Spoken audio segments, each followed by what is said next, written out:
Hello everyone, my name is Alex Milburn and this video is about concentric circles.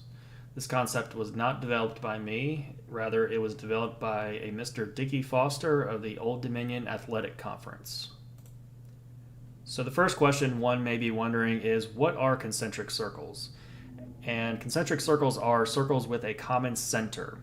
So a good example is archery, where you have the bullseye as the innermost, smallest circle. And then there are circles going out from that. Those circles that go away from the bullseye, even though they are larger in diameter, they cover more area, they all have the same center point as the bullseye does. And that is what concentric circles are. This all applies to officiating football because, unfortunately, as fans and as casual watchers of football on TV or in a stadium, our eyes like to watch the ball and like to watch where the immediate action is.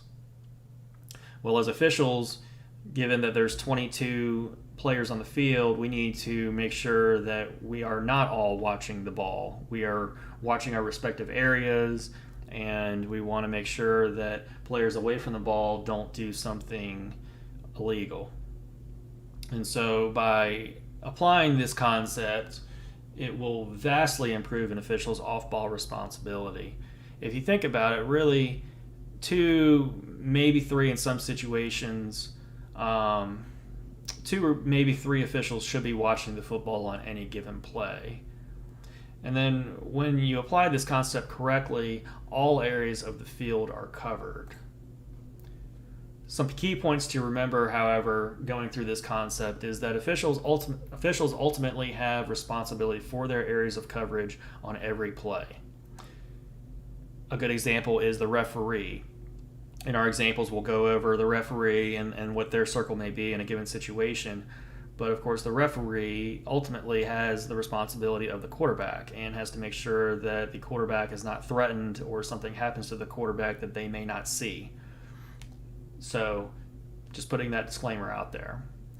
But the general idea is to help illustrate the benefits of off-ball officiating coverage. And really, the further away that an official may be away from the ball, the wider their vision should be to help catch those off-ball situations. So my first example here, and forgive the roughness of the sketch, this is just to kind of help explain the concept. Don't pay too much attention to where the officials are positioned on the field. But the first example we have is a running play that the quarterback is going to take the snap from the shotgun. The ball carrier or eventual ball carrier, that is the purple circle, will run in front of the quarterback and then go to the right side of the offensive line and go upfield. Now, not necessarily related to concentric circles, but a good officiating concept to have anyway would be to always look for potential matchups on the field. So in this example, going from left to right, we have the line judge that has a receiver and defender closely matched up there. We have an umpire, or the umpire, that is of course watching the line of scrimmage and all of the action there. We have, going to the right from that, we have the head linesman with actually 2 matchups there, potentially with both receivers and defenders. So after we spot the matchups, we're going to identify where the ball carrier is, and then we're going to establish our circles moving out from that center point to determine the coverage that each official should have. So in this example, we have the head linesman will have the bullseye, or the innermost circle, given that they have the ball carrier, they have the spot of where the ball will be on their side of the field. Moving out from that, I would say in this example would probably be the referee, who would have not necessarily ball carrier, but the action around the ball carrier, the blockers, the defenders coming in to make a tackle, things like that. The third circle would be the umpire, who would have the line, and as the action went to the right side of the field, they would turn towards that direction, still covering the line, that side of the line at least, and maybe some defenders from the secondary coming in to make a tackle. The next circle would be the side judge. It could be the line judge, one of the two, but really, since it's on the side judge's side of the field, they would have more of the action.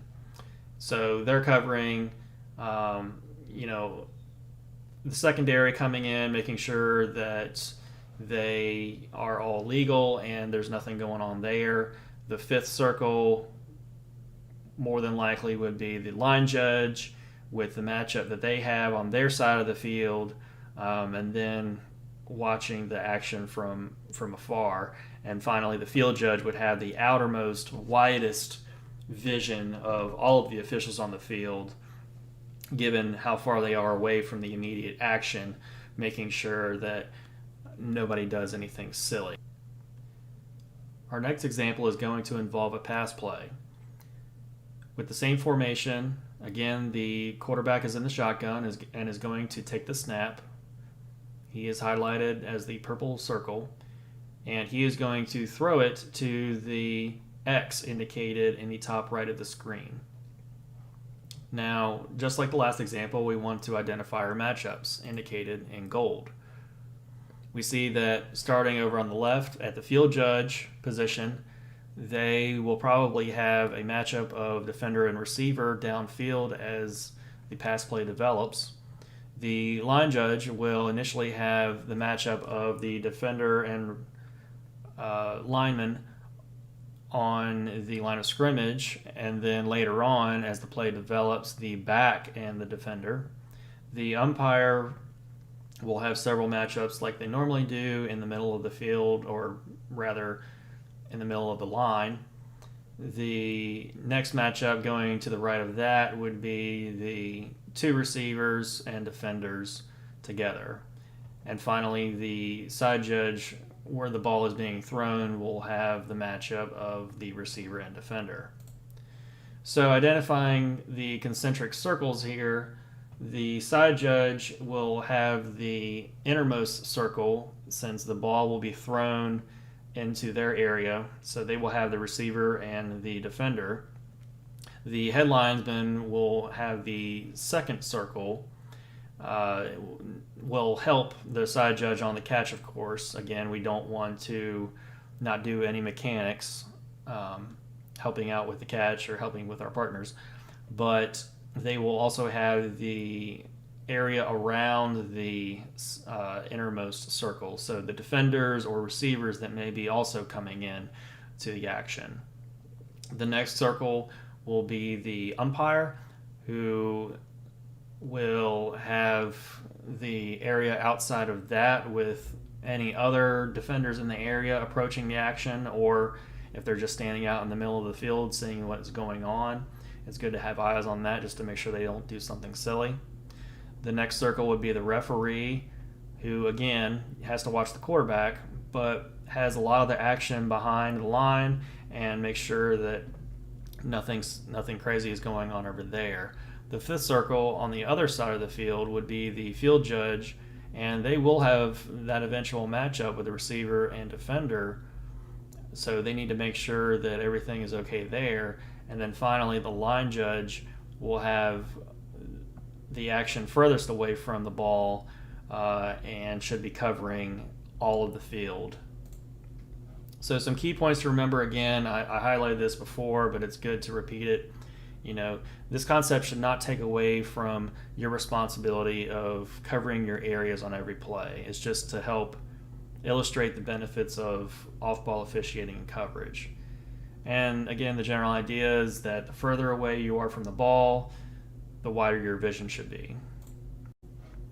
And that, in a nutshell, is concentric circles. Let me know if you have any questions. And as always, stay safe and have fun.